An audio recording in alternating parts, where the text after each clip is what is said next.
అరుణకిరణజాలైరంచితా శావకాశ విధృతజపపటీకా పుస్తకాభీతిహస్తా ఇతరవరకరాఢ్యా ఫుల్లకల్హార సంస్థా నివసతు హృది బాలా నిత్యకళ్యాణశీలా.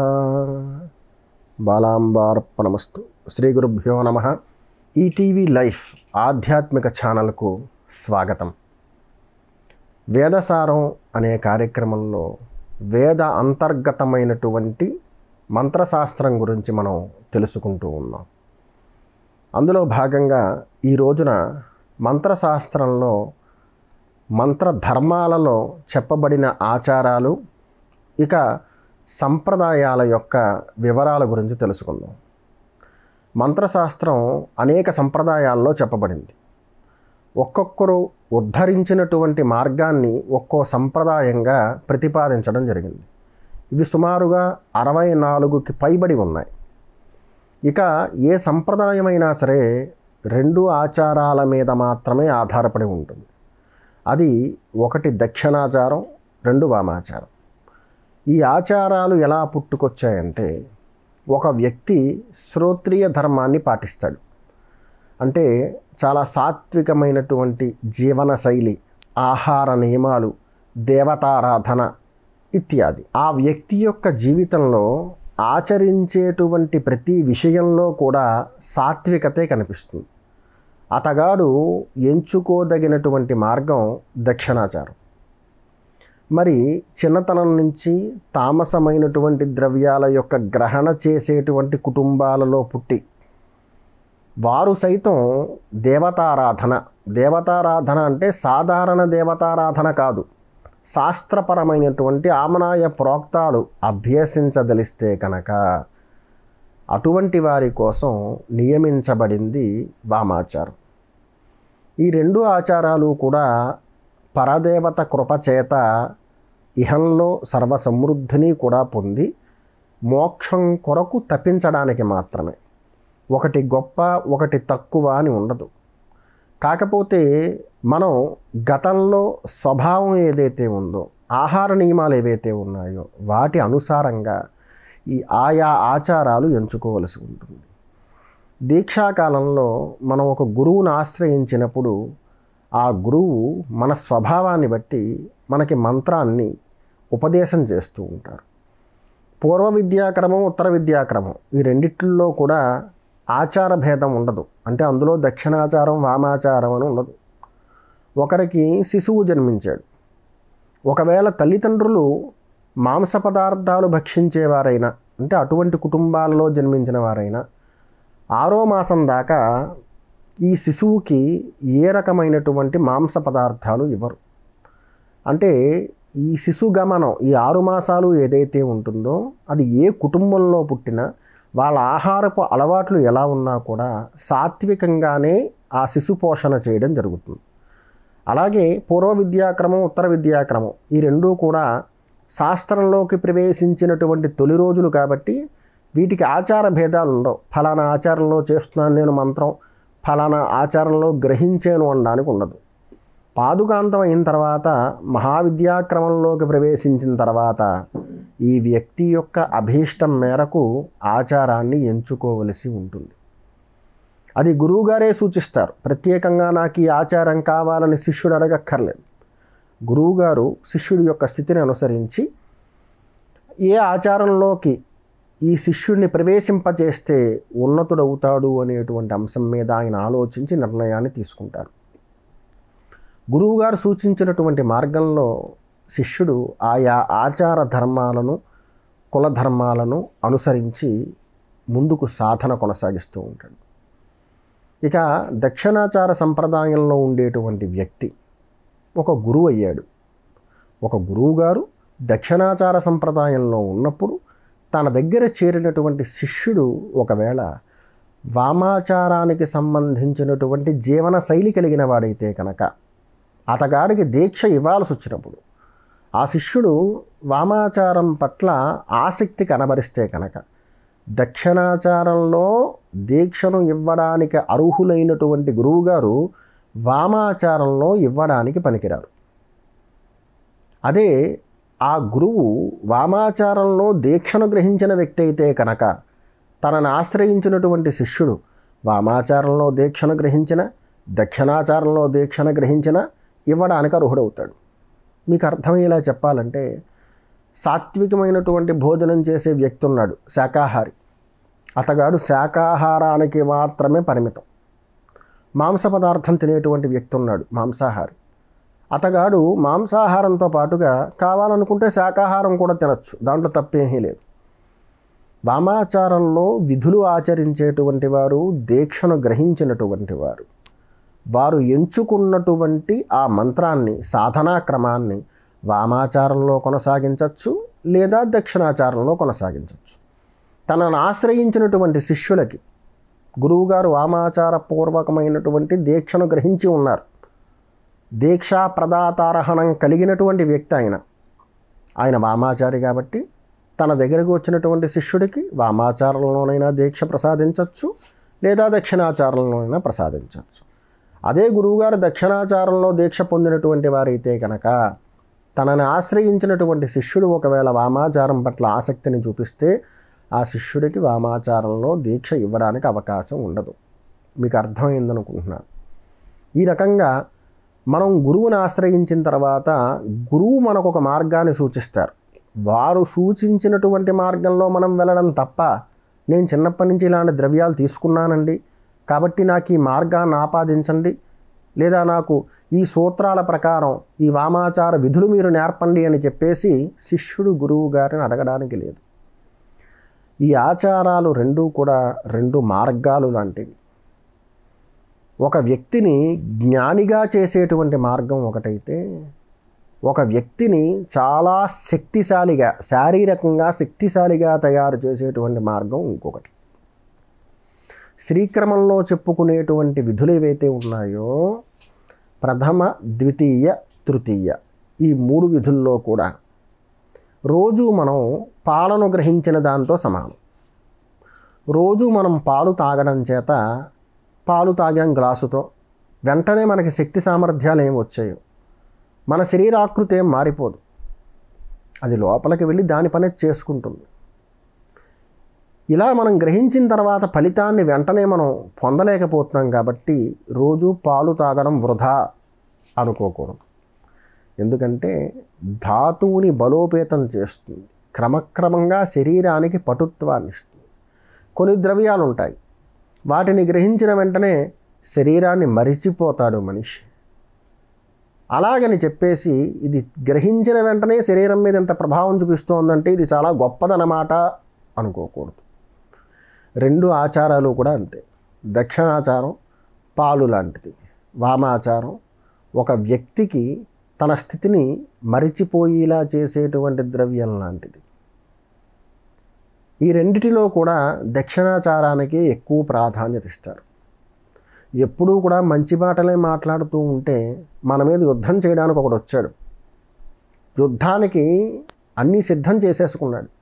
మనం అక్కడికి వెళ్ళి మంచి మాటలు చెప్పామనుకోండి, మళ్ళీ మనల్ని వెనక్కి రానివ్వడు, ఇంకా అక్కడితో మన పని పూర్తయిపోతుంది. అక్కడ చేయవలసింది హితబోధ కాదు, యుద్ధం. అలా యుద్ధం చేయాలంటే అప్పుడు దక్షిణాచారం పనికిరాదు, ఖచ్చితంగా వామాచారం ఉపయోగం ఉంటుంది. అందుచేతను 2 ఆచారాలు గొప్పవే. మనం గతంలో మన జీవనశైలి ఎలాగైతే ఉంది, మనం దీన్ని సక్రమంగా పోషించగలమా లేదా, ఎదరికి వెళ్ళిన తర్వాత మన పరిస్థితి ఏమిటి, అంటే మనం ఇది ఆచరించడానికి మనకి జీవితాంతం కూడా ఆమోదయోగ్యమైన వాతావరణం ఉందా లేదా అనేది ముందుగా ఆలోచించుకున్న తర్వాత అప్పుడు ఈ 2 మార్గాలలో ఒక మార్గాన్ని ఎంచుకోవలసి ఉంటుంది. ఆ ఎంపిక కూడా మీకు నేను చెప్పాను, గురువుగారికి అర్థమయ్యేలా ప్రవర్తించాలి తప్పించి నాకు ఫలానా మార్గంలో దీక్ష కావాలని కానీ, ఫలానా మంత్రాన్ని నేను వామాచారంలో ఆచరిస్తానని కానీ గురువు గారి దగ్గర ఏ రోజున కూడా వెల్లడించకూడదు. అంటే ఆయనకి మనం తెలియజేయకూడదు, నాకు ఫలానా మంత్రం కోసం నేను వామాచార భరితమైనటువంటి ద్రవ్యాలను వినియోగిస్తూ నేను నివేదన చేస్తానని చెప్పకూడదు. వీడి యొక్క స్థితిని బట్టి గురువుగారు చెప్తారు, నాయన నువ్వు ఫలానా మంత్రం చేస్తున్నావు కదా, ఇక మీదట ఆ మంత్రాన్ని ప్రేరణ చేసినప్పుడు ఫలానా ఆచారంలో ఫలానా ద్రవ్యాలు వినియోగిస్తూ చెయ్యని చెప్తారు. ఆయన చెబితే కనుక దాని ప్రకారం శిష్యుడు ఆచరిస్తే ఆ విద్య ఆచరించేవాడి దగ్గర శోభిల్లుతుంది. ఇది మీకు అర్థమైంది అనుకుంటున్నాను ఆచారాలకు సంబంధించి. ఇక సంప్రదాయాల గురించి చెప్పాను. 64 పైబడి ఉన్నాయి సంప్రదాయాలు. ప్రకటితమైనవి సుమారుగా 11, అంటే పెద్ద పెద్ద సంప్రదాయాలు సుమారుగా 11 ఉన్నాయి. వీటిల్లో ఏది ప్రతిపాదించినా కూడా వాటిల్లో ఉండేటువంటి ఆచారాలు ఈ రెండే. మీరు రెండే అంటున్నారు. గతంలో కొంతమంది సమయాచారం గురించి కూడా చెప్పారు, అలాగే కౌలాచారం గురించి కూడా చెప్పారని అంటారు. సమయాచారం అంటే వామాచారంలో దీక్షను గ్రహించినటువంటి వ్యక్తి ఉన్నాడు. నలుగురు సంచరించే చోట ఒక ఆలయ ప్రాంగణం కావచ్చు బహుశా, అలాంటి చోట్ల చక్రార్చన చేయడానికి ఉపక్రమించాడు. అతన్ని పరిశీలిస్తున్నారు చాలామంది. ఆ సందర్భంలో ఇతను చదువుకున్నటువంటి వామాచార విధులు ఏవైతే ఉన్నాయో వాటిని బాహ్యంగా ప్రదర్శించడానికి లేదు, కానీ అర్చన చెయ్యాలి. అప్పుడు ఏం చేస్తారంటే మాంసాహారి శాకాహారం తిన్నట్లుగా వామాచారంలో చెప్పుకున్నప్పటికీ కూడా దక్షిణాచార పూర్వకమైనటువంటి సంప్రదాయంలో అర్చనా విధులన్నీ కూడా నిర్వహిస్తాడు. ఎందుకంటే అక్కడ నలుగురు సంచరిస్తూ ఉన్నారు కాబట్టి, అందరూ చూస్తూ ఉన్నారు కాబట్టి. ఈ ఆచారంలోకి ప్రవేశించేటప్పుడు ఒక మాట చెప్తాడు, గుహ్యాతి గుహ్య గోప్త్రీత్వం గృహాణాత్ స్మత్కృతం కులధర్మం. మనం ఆచరించేటువంటి మంత్ర విధులు ఆచరణా విధులు ఏవైతే ఉన్నాయో వాటిని ఎప్పుడూ కూడా రహస్యంగానే ఉంచమన్నాడు. నలుగురి దగ్గర ప్రదర్శించద్దన్నాడు. ఎంతవరకు చెప్పచ్చో అంతవరకే చెప్పమన్నాడు తప్పించి ఆసక్తి లేనివాడికి ఉన్నవాడికి అందరినీ సభలో కూర్చోబెట్టి కులధర్మాలు చెప్పొద్దని చెప్పాడు. ఈ నియమాలన్నీ కూడా పాటిస్తే కనుక ఆ వ్యక్తి కులధర్మపూర్వకమైనటువంటి ఆశీర్వచనాలన్నీ కూడా పొంది ఉన్నతుడవుతాడు. ఇందాక చెప్పాను, ఆలయంలో ఉన్నప్పుడు నలుగురు కూడా పరిశీలిస్తూ ఉన్నారు ఇతగాన్ని. ఇతడు వామాచారంలో అక్కడ అర్చన చేయడానికి లేదు. అప్పుడు దక్షిణాచారాన్ని ఎంచుకుని దక్షిణాచారంలో అర్చన అంతా కూడా కొనసాగిస్తాడు. దానిని ఆ సమయానికి తగ్గట్టుగా చేశాడు కాబట్టి సమయాచారం అంటారు. అంతేగాని సమయాచారం అంటే అదేదో కొత్తది కాదు. ఆ సందర్భానికి తగ్గట్టుగా ఆచరించేటువంటి విధానాన్ని సమయాచారం అంటారు. ఇంకా కౌలం గురించి చాలామంది ప్రస్తావిస్తూ ఉంటారు. ఒక సంప్రదాయంలో తీవ్రతరమైనటువంటి సాధన చేసి లౌకికమైనటువంటి విషయ వాసనల మీద విరక్తి కలిగి ఇది కాదు, ఇది కాకుండా ఏదో ఉంది, దాన్ని నేను శోధించాలి, నేను పరదేవత కృపను పొందడం కోసం వెతుక్కుంటూ వెళ్ళాలి అనేటువంటి అన్వేషణ ఆ భావం వాళ్ళల్లో కలిగి ఏ ద్రవ్యం మీద మోహం లేకుండా, ఏ స్థితి మీద ఆసక్తి లేకుండా పరదేవతాన్వేషణలో లేదా పరమేశ్వరాన్వేషణలో గడిపేటువంటి వ్యక్తి చివరికి రేపటికి తినేటువంటి ఆహార పదార్థాలు కూడా నిలువ చేసుకోరాదు అని చెప్తాడు. అటువంటి నియమాలు పాటిస్తున్నటువంటి వ్యక్తి నడుచుకుంటూ వెళుతుంటే చెట్టుకి పండినటువంటి ఫలం వేలాడుతూ ఉంటే కనుక దానిని త్రుంచి తినకూడదని చెప్తాడు కౌలికుణ్ణి. ఒకవేళ ఆ ఫలం నువ్వు తినేటువంటి యోగం నీకుంటే కనుక నిన్ను చూసిన వెంటనే లేదా నువ్వు వచ్చే సమయానికి లేకపోతే అంతకు ముందేనా ఆ ఫలం నేల రాలుతుంది కోసం. ఆ ఫలాన్ని తీసుకుని నువ్వు భుజించడానికి అర్హుడు తప్పించి చెట్టుకి వేలాడేటువంటి ఫలాన్ని త్రుంచేటువంటి హక్కు కౌలికుడికి లేదు. అంటే అంత సున్నితమైనటువంటి జీవన శైలి కలిగిన వాడిని కౌలికుడు అంటారు. ఇప్పుడు దీన్ని పూర్తిగా మార్చారు. కౌలికుడు అంటే ఏదో భయంకరమైనటువంటి స్థితి కలిగిన వాడి కింద మార్చారు. కౌలికుడు అంటే సర్వసంఘ పరిత్యాగి, అన్నిటినీ కూడా వర్జించినవాడు. కేవలం భగవదన్వేషణ మాత్రమే చేస్తాడు. ఆ శాస్త్రానంతటినీ కూడా వినియోగించి దానికి ఏదైతే కావలసిన ఉపకరణాలు ఉన్నాయో అవి సృష్టించుకోవడంలో ఇందాక చెప్పినట్టుగా ఫలం కావాలంటే చెట్టును కూడా ఇబ్బందికి గురి చేయనటువంటి వాడు ఎవరైతే ఉన్నారో, ఎవరికైతే దేని మీద ఏ రకమైనటువంటి మోహం ఉండదో, ఏ రకమైనటువంటి ఆపేక్ష ఉండదో, కేవలం భగవదన్వేషణలో జీవితం మొత్తాన్ని ఖర్చు పెట్టాలని చెప్పేసి త్రికరణ శుద్ధిగా ప్రవర్తించేటువంటి వ్యక్తి ఎవరైతే ఉంటారో అతగాడిని కౌలికుడు అంటారు. ఆ మార్గాన్ని కౌలాచారం అంటారు. దక్షిణాచారం వామాచారంలాగా కౌలాచారం అని ఏముండదు. కౌలము అంటే చాలా తీవ్రతరమైనటువంటి స్థాయి అది.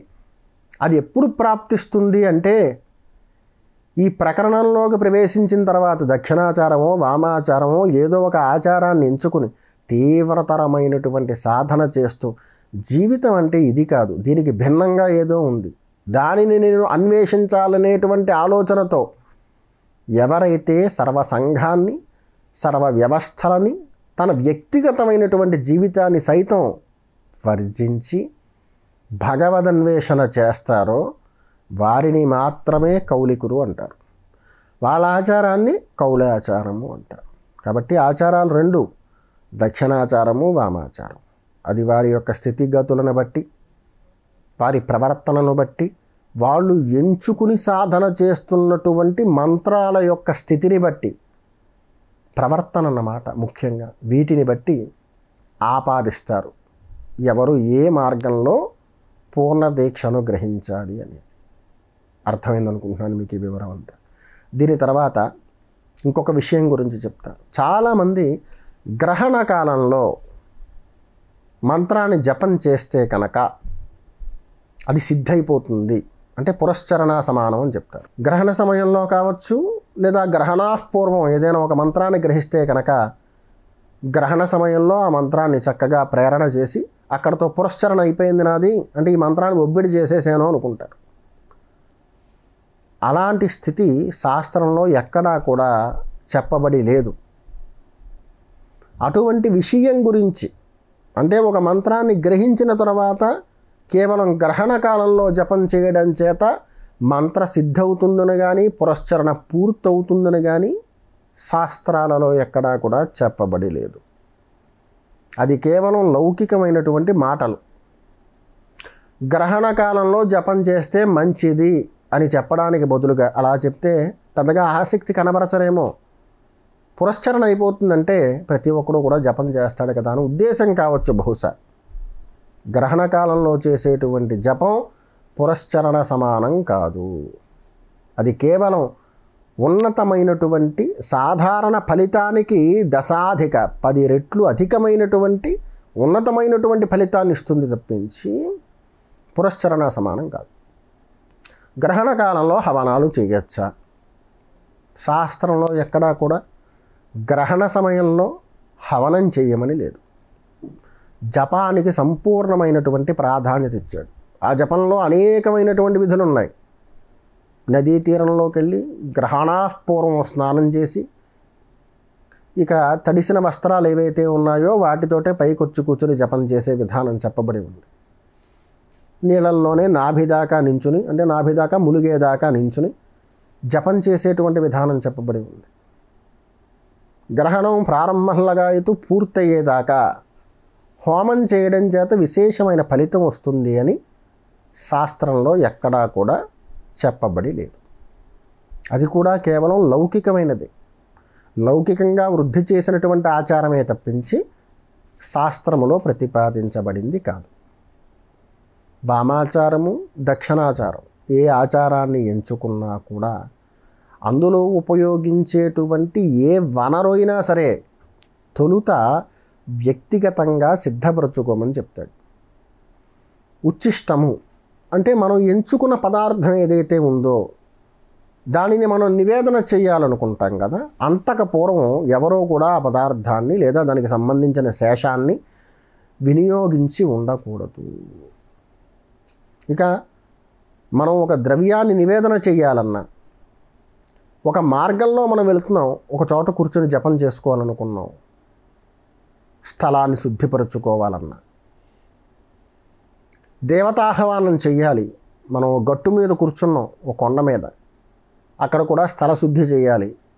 అలాంటి స్థితి కలిగిన ఒకే ఒక్క మండలం అంటే ఒక ఆకృతి అన్నమాట, స్థలాన్ని మనం కూర్చునేటువంటి ఆసనం అంటే ఆసనమే లేదు మన దగ్గర, మనం కిందే కూర్చోవాలి, అయినప్పటికీ కూడా ఆ స్థలాన్ని సైతం సంపూర్ణంగా శుద్ధి చేయగలుగుతాం. దానినే వ్యాపక మండలం అంటారు. అధోత్రికోణము అంటే మనకేసి తిరిగి ఉండేలాగా త్రికోణము, ఆ త్రికోణంలో 3 కోణాలను తాకుతూ వృత్తము, వృత్తాన్ని తాకుతూ చతుస్రాకారం. దీనిని గంధంతో లిఖించి పుష్పాక్షతలతో పూజించి స్థలశుద్ధి చేసుకుని మనం కూర్చునేందుకు కావచ్చు, దేవతాహ్వానం చేయడానికి కావచ్చు, నివేదనా పాత్రను సంస్థాపన చేయడానికి కావచ్చు వినియోగించుకోవచ్చు వ్యాపక మండలాన్ని. మనకి తెలియని ప్రదేశానికి వెళ్ళాం, మన దగ్గర ఆసనాలు కూడా ఏమీ లేవు, ఆ స్థలం ఎలాంటిదో మనకు తెలియదు. అక్కడ నివేదన చేయాలన్నా ఐం హరహ అస్త్రమంత్రం ఉంటుంది, దాంతో అక్షతలు నీళ్లు నేల మీద చల్లి వ్యాపక మండలాన్ని లిఖించి దాని మీద నివేదనా పాత్రను ఉంచి నివేదన చేసేయచ్చు. ఆ మండలానికి అంత ప్రాధాన్యత ఉంది. మనం తర్పణం చేయాలనుకున్నాం, ఆ దేవతామూర్తికి సంబంధించిన యంత్రం ఏమిటో మనకు తెలియదు, ఎలా లేఖనం చేయాలో. ఒక వ్యాపక మండలం వేయవయ్యా, ఒక పళ్ళెం పెట్టుకుని ఒక వ్యాపక మండలం వేసి మనం ఏదైతే మంత్రాన్ని గతంలో జపించి ఉన్నామో దానితో అభిమంత్రణం చేస్తే ఆ ప్రస్తారం, ఆ ప్రదేశం ఏదైతే ఉందో అదంతా కూడా మనం గతంలో జపం చేసినటువంటి మంత్రాధిష్టాన దేవత యొక్క స్వరూపంగా మారుతుంది. అక్కడ మనం తర్పణం చేయొచ్చు. జపకాలంలో మనం దీపారాధన లగాయతు ఏ సంస్థాపన చేయాలన్నా వ్యాపక మండలాన్ని వినియోగించుకోవచ్చు. నివేదనా పాత్ర అయినా సరే దాన్ని సంస్థాపన చేయాలంటే వ్యాపక మండలాన్ని ఉంచుకోవచ్చు. ప్రత్యేకంగా మనకి తెలియనటువంటి ప్రదేశానికి వెళ్ళి అక్కడే పక్కన కూర్చుని నివేదన చేయాలన్నా వ్యాపక మండలాన్ని వినియోగించుకోవచ్చు. ఇక అస్త్ర మంత్రాలకు సంబంధించిన వివరం కూడా మరొక మారు చెబుతాను. వ్యాపక మండలాన్ని రక్తగంధము అంటే గంధములో కాస్త కుంకుమను కలిపి రక్తగంధంతో లిఖించవచ్చు. ఎప్పుడు వ్యాపక మండలం వేయాలన్నా అనామిక అంటే ఈ ఉంగరం వేలు, దాంతో వ్యాపక మండలాన్ని వేయాలి. వ్యాపక మండలం వేయడానికి పూర్వం చేతిలోకి కొద్దిగా అక్షతలు తీసుకుని మంచినీళ్ళు పోసుకుని మనం ఏదైతే మంత్ర అధిష్టాన దేవత కొరకు ఈ నివేదన కావచ్చు, పాత్ర సంస్థాపన చేయడానికి కావచ్చు ఒక వ్యాపక మండలాన్ని మనం ఒక లిఖిస్తున్నామో ఆ మంత్రాధిష్టాన దేవత మంత్రాన్ని ఒకసారి స్మరణ చేసి అక్షతలు నీళ్లు ఆ స్థలంలో చల్లి వ్యాపక మండలాన్ని అనామికతో నిర్మాణం చేయాలి. చేసిన తర్వాత పుష్పాక్షతలతో వ్యాపక మండలాన్ని పూజించి ఆ స్థానం మీద దేవతాహ్వానం, నివేదన ఇత్యాదులన్నీ కూడా వసగవచ్చు. వ్యాపక మండలం గురించి కూడా అర్థమైందనుకుంటున్నాను. ఇక శ్రీక్రమానికి సంబంధించి ప్రతి విషయాన్ని కూడా లోతైనటువంటి విషయాలు, ఉదయం లేచిన తర్వాత మనం ఒకరి దగ్గర మనం ఒక మంత్రగ్రహణ చేసి వచ్చాం, మంత్రగ్రహణ అయిపోయింది కానీ దానికి సంబంధించిన విధులు మనకు తెలియదు. మనం ఉదయం లేచాం, దానికి సంబంధించిన విధులు ప్రారంభం చేయాలనుకున్నాం, ఆ వ్యక్తిని సంప్రదిద్దామనుకుంటే మంత్రం చెప్పిన గురువును సంప్రదిద్దామనుకుంటే అవకాశం లేదు. అటువంటి సందర్భంలో ఇప్పుడు మీకు సూచించేటువంటి ప్రతి మాట కూడా మీకు ఎంతగానో ఉపయోగపడుతుంది. గతంలో మీరు సాధన ఎలా చేశారనేది పక్కన పెట్టండి, ఒక క్రమ పద్ధతిలో చేస్తేనే మంత్రశాస్త్రానికి సంబంధించినటువంటి సాధనా పటుత్వం మనకి కలుగుతుంది. ఇది దృష్టిలో పెట్టుకుని తత్వాచమనం లగాయతు, దేశకాల సంకీర్తన ఇత్యాది విషయాలన్నీ కూడా స్పష్టంగా ఆచరిస్తూ ఉత్తమమైనటువంటి ఫలితాలు మంత్రశాస్త్ర సాధనా మార్గంలో పొందగలరు. ఇక దీని తర్వాత తత్వాచమన విధి మరియు న్యాసాలు ఏ విధంగా చేయాలి, మనం ఏ మంత్రం గ్రహించినా సరే న్యాసాలు ఏ విధంగా చేయాలనే దానికి సంబంధించిన సూత్రాలు, వాటి వివరం అంతా కూడా మీకు తెలియజేస్తాను. న్యాసాలు మనకు సూచించిన ప్రకారం చేస్తున్నప్పుడు న్యాస విధుల్లో దొర్లుతున్నటువంటి పొరపాట్లు ఏవైతే ఉన్నాయో అవి జరగకుండా ప్రాకృతి నుంచి అంటే ప్రాకృతి నుంచి మన శరీరానికి ప్రాప్తించేటువంటి తత్వం ఏదైతే ఉంటుందో న్యాసం ద్వారా శరీరానికి దాన్ని ఎలా ఆపాదించాలో మరుసటి కార్యక్రమంలో మీకు తెలియజేస్తాను. సర్వే జనా సుఖినో భవంతు.